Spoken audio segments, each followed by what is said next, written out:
আসসালামু আলাইকুম গাইস, আমরা আসলাম দিনাজপুর কসবা।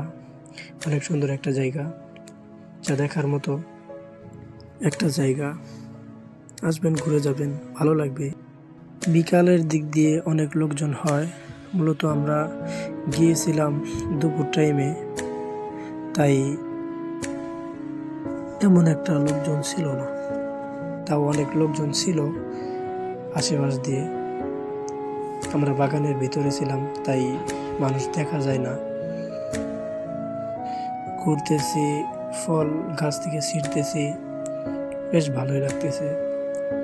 এই যে আমি ফল ছিঁড়তেছি, ফল ছিঁড়ে আবার খাইতেছিও, বা ভালোই লাগে, অনেক স্বাদ। আপনারা আসবেন, খেয়ে যাবেন।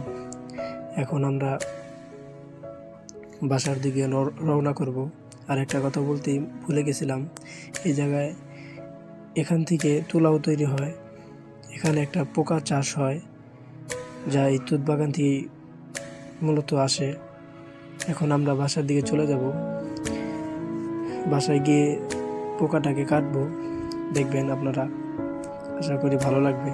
এই যে তার ভিতরে পোকা, এটা দিয়ে মূলত এই তুলা চাষ হয়।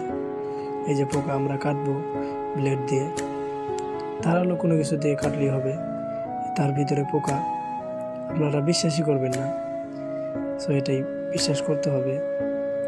দেখেন কত সুন্দর আল্লাহর সৃষ্টি। ভিডিও ভালো লাগলে লাইক কমেন্ট করবেন। আল্লাহ হাফেজ।